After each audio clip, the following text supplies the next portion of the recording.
नमस्कार। उम्मीद करता हूँ कि आप सब अच्छे होंगे, खुश होंगे। आप सभी लोगों को सबसे पहले तो नवरात्र के जो 9 दिन का पहला दिन आज जो शुरू हुआ है, आप सभी लोगों को शुभकामनाएं। आप सब पर जो है हम ऐसी कामना करते हैं कि माँ जो है सब पर अपनी कृपा बनाए रखे, सबकी इच्छाएं पूरी करें, सब पर अपना आशीर्वाद बनाए रखे और सबको निरोग रखे, सबका कल्याण करें। आज का जो विषय है वो पिछले 2 सप्ताह से जिस पर मैं चर्चा कर रहा था, विष्णुगुप्त कौटिल्य पर, तो मुझे लगा कि आज किसी और विषय पर चर्चा करूं।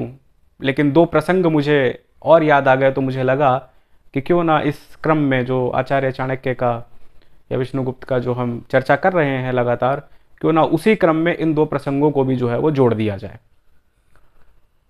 तो आइए इस पर चर्चा करते हैं। पहला जो प्रसंग है, ये 2 प्रसंग है, दोनों प्रसंगों में क्या अंतर है? दोनों प्रसंगों में आचार्य चाणक्य की एक में ईमानदारी, जवाबदेही देखने को मिलती है, दूसरे में बुद्धिमानी और राष्ट्र के प्रति उनका क्या योगदान है वो देखने को मिलता है। तो आचार्य चाणक्य की लोकप्रियता सुनने के बाद एक चीनी दार्शनिक ने यह सोचा कि मैं जो है आचार्य चाणक्य से मिलना चाहता हूं, और ऐसी उम्मीद के साथ वो आचार्य चाणक्य से मिलने के लिए उनके पास आया। जब वो मिलने के लिए कमरे में दाखिल हुआ तो उसने देखा कि आचार्य चाणक्य जो है वो तेल से प्रज्वलित एक दीपक के नीचे कुछ लिख रहे थे, कुछ ग्रंथ लिख रहे थे। जैसे ही चाणक्य ने देखा कि चीनी दार्शनिक दाखिल हुआ उनके कमरे में, तो वो मुस्कुराए, उसका स्वागत किया और उस दीपक को बुझाकर एक दूसरा दीपक जो है वो प्रज्वलित कर दिया।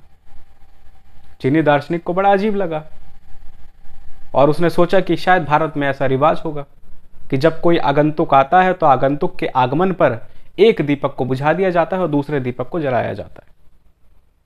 लेकिन उसके मन में जिज्ञासा और यह प्रश्न बार बार जो है उसे परेशान कर रहा था, और उसने फिर इस प्रश्न का जवाब के लिए चाणक्य से पूछ ही दिया कि क्षमा करें, लेकिन मुझे ये समझ में नहीं आया कि आपने एक दीपक बुझा के दूसरा दीपक प्रज्वलित किया, इसमें क्या हो गया, क्या फर्क हुआ इसमें? क्या आपके यहाँ कोई ऐसा रिवाज है? तो आचार्य चाणक्य ने कहा कि नहीं, हमारे यहाँ ऐसा कोई रिवाज नहीं है।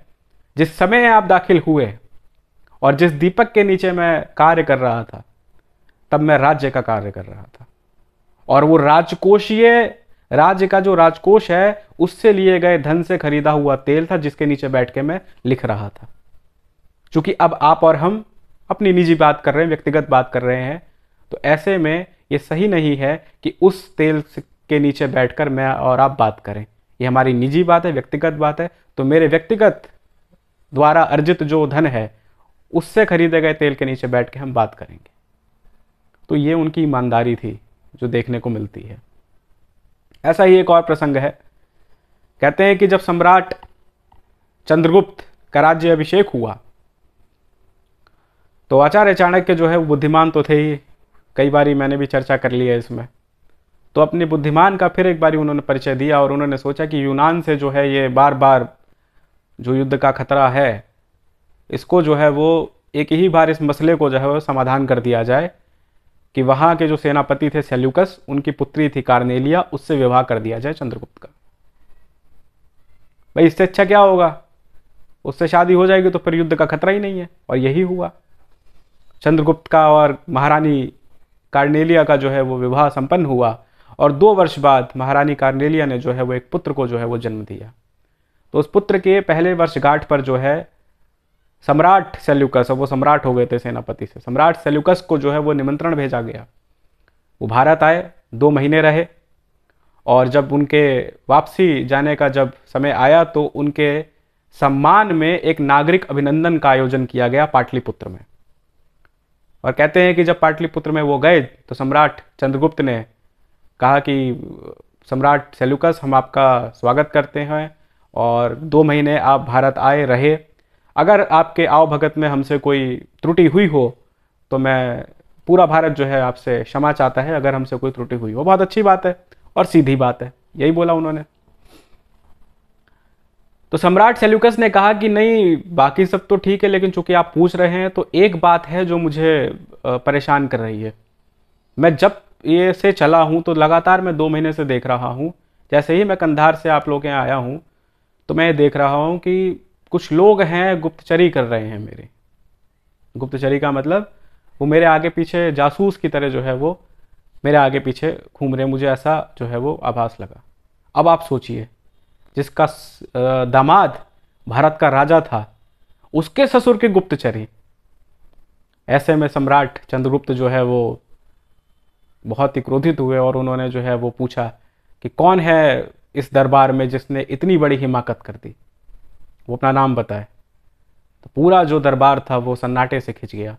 कोने पे बैठे थे आचार्य चाणक्य, वो खड़े हुए और उन्होंने कहा कि महाराज को मैं सूचित करना चाहता हूँ कि गुप्तचरी जो है वो मेरे आदेश से हो रही थी। अब अपने गुरु को क्या कहते। तो सम्राट चंद्रगुप्त ने कहा कि गुरुजी, मुझे बड़ा अफसोस है और बड़ा दुख है, लेकिन मैं जानना चाहता हूँ कि आखिर आपने ऐसी अभद्रता क्यों की।